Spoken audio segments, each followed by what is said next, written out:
இது யாருடைய குற்றம்? தமிழ்நாட்டிலே இருக்கின்ற வேளாளர்கள் பல பிரிவுகளில் இருக்கின்றன. ஏராளமாக 16 இனங்கள் இருக்கிறது என்று சொல்லுகிறது. கவுண்டர்கள் இருக்கின்றன, கொங்கு வேளாளர், ஆர்கோட்டு வேளாளர், முதலியார்மார் இருக்கின்றன. ஆனால் அவருக்கு இந்த வேலை ஒதுக்கீடு கிடைக்கிறதுக்காக அவர்தான் அவரோட பேரை மாற்றி துளுவ வெள்ளாளர் அப்படி ஆக்கிங்க. செங்குந்தர் இருக்காங்க, பின்ன நாஞ்சிநாட்டு வெள்ளாளர், சைவ வெள்ளாளர், சைவப்பிள்ளை, நாட்டுக்கோட்டை செட்டியார், வீரக்கோடி வெள்ளாளர், அப்படின்னு பிரிவினைகள் இருந்தது.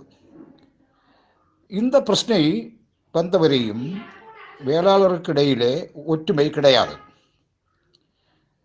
அதனால இந்த தேவேந்திர குல வெள்ளாளர் என்ற கூட்டம் இப்படி ஒரு டிமாண்டு வைத்ததினால் ஒரு ஒற்றுமை வந்துவிட்டது, ஒரு ஐக்கியம், ஒரு யூனிட்டி.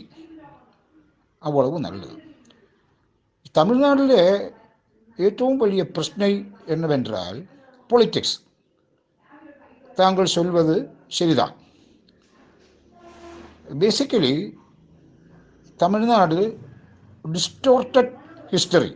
தமிழ்நாட்டின் வரலாறு இந்த சைவ சித்தாந்தம், திராவிட சித்தாந்தம் அப்படி ஒதுக்கி இந்த നമ്മുടെ பாரத நாட்டிலே இருக்கின்ற மொத்தമായ வரலாறில் இருந்து மாற்றி நிறுத்துவதற்கு சில நடவடிக்கைகள்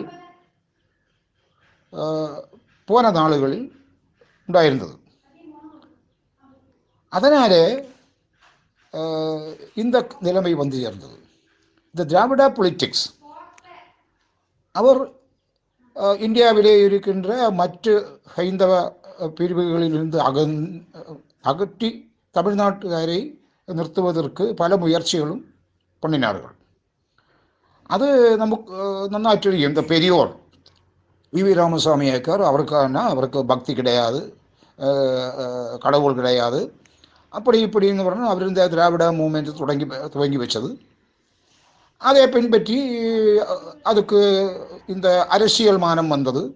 அப்போ டிஎம்கே வந்து ஏயுடிஎம்கே வந்தது. அப்போ இதெல்லாம் அப்படின்னா ஒரு கன்ஃபியூஷனாக இருக்குது தமிழ்நாட்டில் கொடுத்தவரையிலும். அப்போ தமிழ்நாடு இருக்கின்ற ஆசிரியர்கள், ப்ரொஃபஸர்கள், ஹிஸ்டோரியன்ஸ் அப்படி அறியப்படுகின்ற ஆட்கள் எல்லாம் இந்த வழக்கிலே பங்காளிகளாகிறது. அதனாலே இந்த சத்தியம் என்னது, ட்ரூத் ஏதா, அதை பற்றி ஒரு ஆராய்ச்சி தமிழ்நாட்டில் கிடையாது. அதனால தான் இந்த நிலைமை வந்தது. ஒரு காரியம், வேளாளர் என்றால் அவர் ஒரு காஸ்ட் அல்ல, அவர் ஒரு ரேஸ், ஒரு வர்க்கம். தமிழில் எப்படி ரேஸ் என்ற வாக்குக்கு அர்த்தம் கிடைக்கும் என்று எனக்கு தெரியாது. எனக்கு தமிழ் தெரியும்னாலும் இந்த டெக்னிக்கல் வேர்ட்ஸ் அதுக்கு சரியான வாக்கு எனக்கு கிடைக்காது. அதனால வருடங்களுக்கு முன்னில் இந்த தேவேந்திர குல வெள்ளாளர் என்ற தலித் விபாகத்திൽപ്പെട്ടவர்கள் അവർ വേളാളരുമായി എന്തെങ്കിലും ഒരു കണക്ഷൻ இருந்திருക്കാം, எனக்கு தெரியாது, அது எனக்கு தெரியாது. எனவே கள்ளர்கள் பல்லர்கள் அப்படி இருக்கின்ற தலித் விபாகத்திൽപ്പെട്ട ஆளுகள் இவர் தலிதுகள் என்று கோரிக்கை கொடுத்து காமராஜர் முதலமைச்சராயிருந்த நேரத்தில் அவர் ஷெட்யூல்டு காஸ்டாയി அவர்தான் இந்த டிமாண்ட் வைத்து தலிதராയി மாறிட்டோம். இப்போ அவள் சொல்வது, நாங்கள் தலித்துகள் அல்ல, ஷெட்யூல்டு காஸ்ட் அல்ல, நாங்கள் ஓபிசி ஆகும், பேக்வர்ட் கம்யூனிட்டி ஆகும் என்று அவர் சொல்லுகிறது. அப்போ அவர் என்ன சில புதிய தியரிகள், கதைகள் உருவாக்கி அவர் தான் நிஜமான வெள்ளாளர்கள் என்ற ஒரு கோரிக்கை இட்டிருக்கிறது. அது மத்திய அரசுக்கு அவர் ஒரு மனு அனுப்பியதற்காக நமக்கு தெரியும். அப்படின்னு ஒரு மெமராண்டம் இருக்குது. அதனால் அவர் வேளாளர்னு வச்சா இந்த வெள்ளம் மூலமாக விவசாயம் செய்வார்கள். அதுதான் அதுக்கு அர்த்தம் அவர் சொல்கிறது.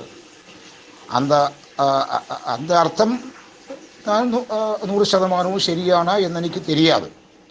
என்னை கொடுத்த வரைக்கு வெள்ளாளர் என்னவரை வேளாளர் என்று ஏன் சொல்கிறது?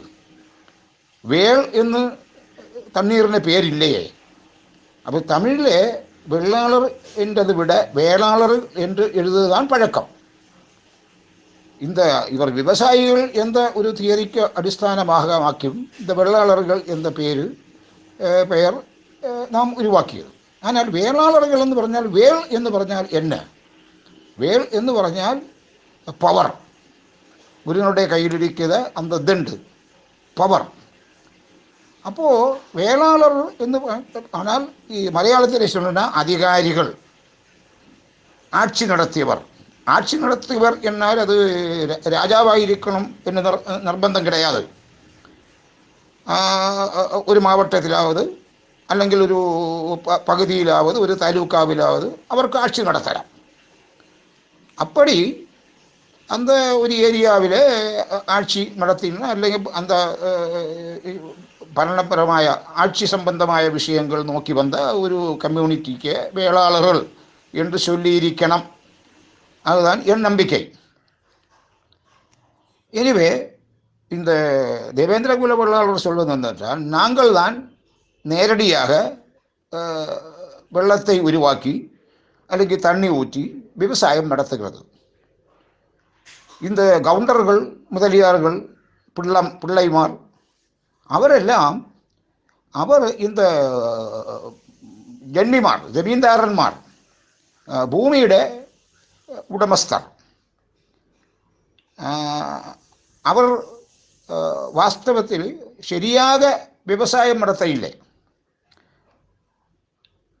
അവർ പണമുള്ളവരായിരിக்கலாம், நிலமுள்ளவராயிருக்கலாம், அதுக்கு உடைமைகளாயிருக்கலாம். ஆனால் அதனாலே அவரை விவசாயிகள் என்று சொல்ல முடியாது. விவசாயிகள் என்று சொன்னால் அதுதான் நாங்கள், அதுதான் அவருடைய டிமாண்டு. அது இப்போது அந்த மத்திய அரசானாலும் மாநில அரசானாலும் அதை பற்றி ஆராய்ச்சி நடத்தி கொண்டிருக்கிறது என்று நான் அறிந்திருக்கிறேன். அது எவ்வளவு சரியான எந்த கோகுல்னு தெரியும், எனக்கு தெரியாது. எனிஹாவ் இப்போது இந்த வெள்ளாளர் கொடுத்த விலைக்கு தமிழ்நாட்டில் பிரச்சனை என்னென்றால், வெள்ளாளரில் இருக்கிற சில பிரிவுகள் அவர் பேக்வேர்ட் கம்யூனிட்டி, சிலர் ஃபார்வேர்டு கம்யூனிட்டி. அப்படி ஒரு பிரிவினை நம்முடைய அரசியல் ரெக்கார்டுகளில் இருக்கின்றன. இந்த வேலை ஒதுக்கீடுக்காக அது உண்டாக்கி இருக்கிறது. அதுக்கு ஒரு சயின்டிஃபிக் பேசிஸ் உண்டோ என்ன எனக்கு தெரியாது.